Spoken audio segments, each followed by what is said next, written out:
Hello student, मैं मोहित तोमर आप सभी का आपके प्यारे यूट्यूब चैनल में स्वागत करता हूं। दोस्तों, आज की इस वीडियो का हमारा टॉपिक है मैथमेटिक्स। तो दोस्तों, आज की इस वीडियो में मैं आपको मैथमेटिक्स का एक कॉन्सेप्ट समझाने वाला हूं।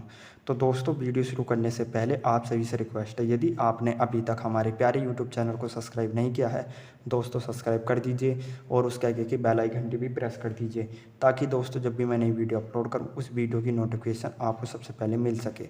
तो शुरू करते हैं दोस्तों आज की इस वीडियो को।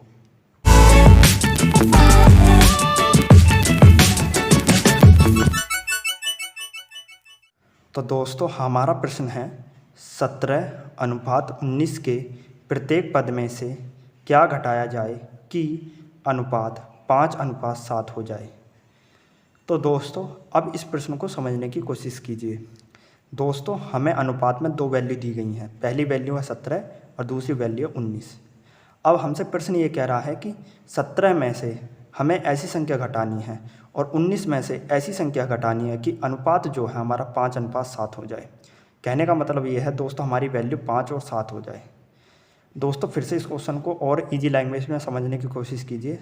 हमारे पास दो वैल्यू हैं जो अनुपात में दी गई हैं, 17 और 19। अब हमें एक ऐसी संख्या ज्ञात करनी है जिसमें से हम 17 को घटाएं तो वैल्यू 5 हो जाए, उस वैल्यू को 19 में से घटाएं तो वैल्यू 7 हो जाए। तो हमें ऐसी संख्या ज्ञात करनी है। तो कैसे ज्ञात करेंगे? तो दोस्तों, हमारे पास 17 और 19 ये दो वैल्यू दे रखी हैं, दो पद दे रखे हैं। तो हम दोस्तों फर्स्ट लिखेंगे और सेकंड लिखेंगे। ठीक है दोस्तों। 17 हमारी पहली वैल्यू है तो फर्स्ट के आगे 17 लिखेंगे। 19 हमारी दूसरी वैल्यू है तो सेकंड के आगे 19 लिखेंगे। ठीक है दोस्तों। 17 हमारी पहली वैल्यू थी तो फर्स्ट के आगे 17 लिखा। 19 हमारी सेकंड वैल्यू थी तो सेकंड के आगे 19 लिखा। ठीक है दोस्तों। अब प्रत्येक पद में से क्या घटाया जाए कि अनुपात 5:7 हो जाए।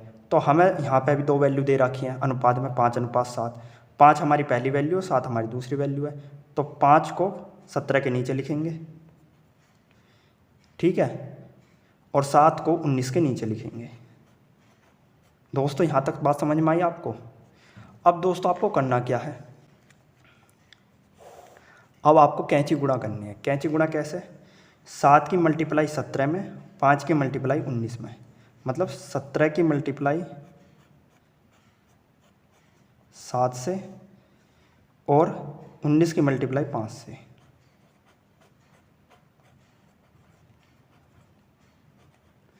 ठीक है दोस्तों।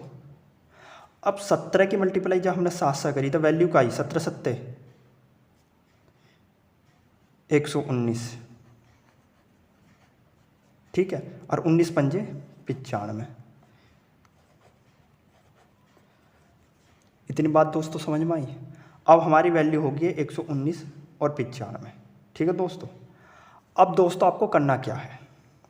अब दोस्तों, मुझे एक बात बताइए, 119 और 95 का डिफरेंस कितना आ रहा है, अंतर कितना आ रहा है? तो 119 और 95 का डिफरेंस है 24।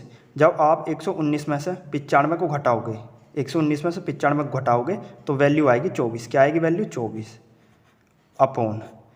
अब दोस्तों, हमें वैल्यू क्या बनानी है? हमें वैल्यू बनानी है 5:7। हमें वैल्यू क्या बनानी है? 5:7। तो जो वैल्यू हमें बनानी है या जो अनुपात हमें बनाना है, उन दोनों वैल्यू का डिफरेंस कितना है? तो 5 और 7 का डिफरेंस कितना है? क्योंकि हमें अनुपात कितना बनाना? 5:7। तो 5 और 7 में डिफरेंस कितने का है? 2 का। भाई 7 में से 5 चले जाएंगे तो कितना बचेगा? 2 ही तो बचेगा। तो अपॉन में क्या लिखोगे? 2। ठीक है। अब दोस्तों, 24 को 2 से डिवाइड करना है। 24 को किससे डिवाइड करना है? 2 से। तो 24 को जब 2 से डिवाइड करोगे तो वैल्यू आएगी दोस्तों 12। वैल्यू क्या आएगी? 12। तो दोस्तों, 12 एक ऐसी वैल्यू है जिसे 17 में से घटाएंगे तो वैल्यू आ जाएगी 5, और जिसे 19 में से घटाएंगे तो वैल्यू आ जाएगी 7। कहने का मतलब दोस्तों ये है, यदि हम 12 को 17 में से घटाएंगे, 12 को 17 में से घटाएंगे तो अनुपात बन जाएगा 5, और 19 को 12 में से घटाएंगे तो वैल्यू बन जाएगी हमारी 7। तो अनुपात 5:7 हो जाएगा। तो दोस्तों, हमें पता चल गया है कि ऐसी कौन सी वैल्यू जिसे हम 17 और 19 में से घटाएं तो वैल्यू 5:7 हो जाए, तो वह है 12। तो दोस्तों, इस प्रकार के क्वेश्चन को आपको इसी तरीके से हल करना है। यदि दोस्तों आपको हमारी ये वीडियो पसंद आई है, लाइक सब्सक्राइब शेयर जरूर कीजिए। दोस्तों, आपको हमारी वीडियो देखने का बहुत बहुत धन्यवाद।